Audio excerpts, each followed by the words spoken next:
یہ ہمارا قرآن میں مہارت کا سفر سیریز کا دوسرا مرحلہ ہے۔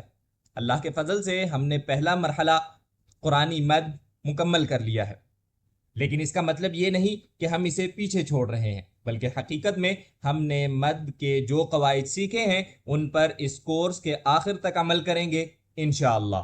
لہٰذا اس بات پر توجہ رکھیں کہ ہم مد کے قواعد کو کیسے استعمال کرتے ہیں، اور جو مہارتیں آپ نے اب تک سیکھی ہیں ان پر مسلسل مشق کرتے رہیں۔ اور آج ہم ایک نئی مہارت کا اضافہ کرنے جا رہے ہیں، چونکہ ہم دوسرے مرحلے کے پہلے سبق کی ابتدا کر رہے ہیں، اور دوسرے مرحلے کا بنیادی موضوع ہے نون ساکنہ۔ آج کے سبق میں نون ساکنہ کے پہلے قاعدے پر بات ہوگی، اور وہ ہے اظہار، یعنی نون کو ظاہر کرنا۔ تو آئیے شروع کرتے ہیں۔ نون ساکنہ کے قواعد بیان کرنے سے پہلے دیکھتے ہیں کہ جب ہم نون ساکنہ بولتے ہیں تو اس سے اصل میں کیا مراد ہوتا ہے۔ نون ساکنہ دو چیزوں پر بولا جاتا ہے۔ پہلی، وہ نون جس پر سکون ہو یا تنوین۔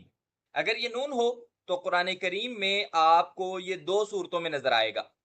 ایک صورت میں اس پر سکون کی علامت ہوگی جو یہ ہے، اور دوسری صورت میں اس پر اوپر یا نیچے کوئی علامت نہیں ہوگی۔ اور جہاں تک تنوین کا تعلق ہے، جو صرف الفاظ کے آخر میں آتی ہے، وہ کبھی اس طرح نظر آئے گی اور کبھی اس طرح۔ تو جب ہم نون ساکنہ کہتے ہیں، اس سے مراد یہ سب صورتیں ہوتی ہیں جو آپ کے سامنے ہیں، اور پورے اس مرحلے میں جب نون ساکنہ کی اصطلاح استعمال کی جائے گی تو اس سے مراد یہی سب صورتیں ہوں گی۔ اب جب ہمیں معلوم ہو گیا ہے کہ نون ساکنہ کا کیا مطلب ہے، تو آئیے نون ساکنہ کے پہلے اور سب سے آسان قاعدے اظہار سے شروع کرتے ہیں۔ اظہار کا مطلب ہے ظاہر کرنا یا واضح کرنا، اور اس موقع پر اس سے مراد ہے نون کو عام طریقے سے واضح طور پر ادا کرنا، جیسا کہ آپ عموماً کرتے ہیں، کسی بھی خاص تبدیلی کے بغیر۔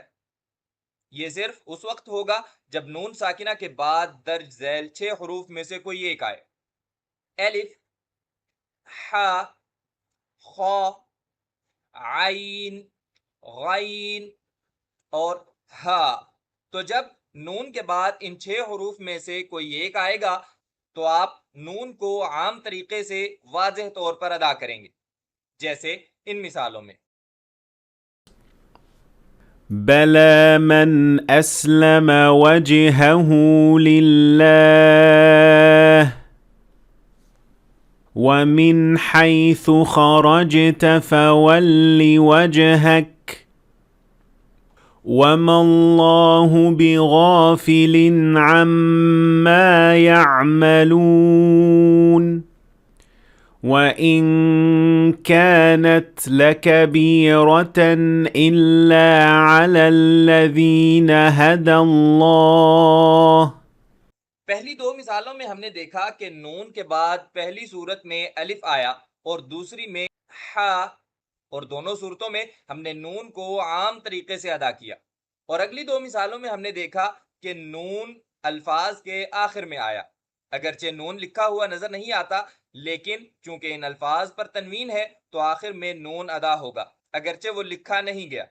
اب سوال یہ ہے کہ کیا مجھے یہ 6 حروف ضروری طور پر یاد کرنا ہوں گے؟ آپ یاد کر سکتے ہیں، لیکن ایک چھوٹی سی آسان ترکیب بھی ہے جس سے آپ کو پہچاننے میں مدد مل سکتی ہے کہ کہاں اظہار ہوگا۔ ہم جانتے ہیں کہ نون ساکنہ دو صورتوں میں آتا ہے، ایک وہ جس پر سکون کی علامت ہو اور دوسرا وہ جس پر کوئی علامت نہ ہو۔ تو جتنے بھی نون اظہار والے ہوں گے ان پر ہمیشہ سکون کی علامت ہوگی۔ اگر نون پر کوئی اور قاعدہ ہوگا تو اس پر کوئی علامت نہیں ہوگی، جس پر ہم آنے والے اسباق میں بات کریں گے انشاءاللہ۔ اور جہاں تک تنوین کا تعلق ہے، آپ کو یہ مخصوص تنوین دیکھنی چاہیے، نہ کہ وہ دوسری، کیونکہ یہ جو دائیں طرف کی ہے یہ ہمیشہ اظہار کو ظاہر کرتی ہے۔ سب سے بہترین طریقہ یہی ہے کہ قاعدہ اچھی طرح جانیں، یعنی یہ پہچان لیں کہ کون سا حرف اظہار کا سبب بنتا ہے، اور ساتھ ساتھ اس ترکیب کی مدد سے بھی اپنے لیے آسانی پیدا کریں۔ پس نون ساکنہ کبھی وہ ہوگا جس پر سکون کی علامت ہو، یا وہ نون جس پر کوئی علامت نہ ہو۔ یہ تنوین پر بھی بولا جا سکتا ہے جو کبھی اس طرح یا اس طرح نظر آتی ہے،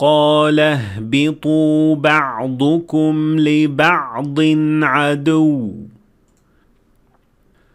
ولكم في الأرض مستقر ومتاع إلى حين قال فيها تحيون وفيها تموتون ومنها تخرجون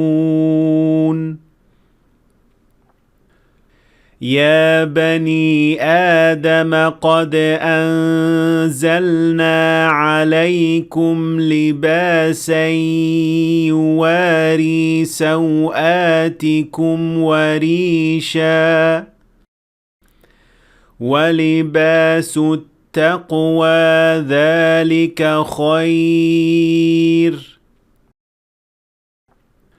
ذلك من آيات الله لعلهم يذكرون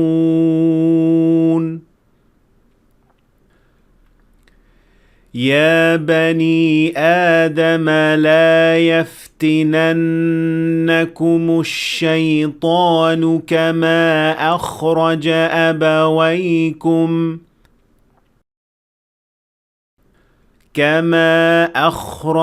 أبويكم من الجنة ينزع عنهما لباسهما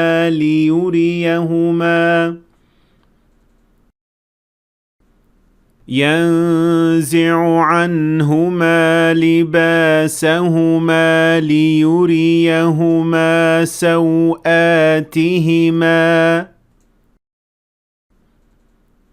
إنه يراكم هو وقبيله من حيث لا ترونهم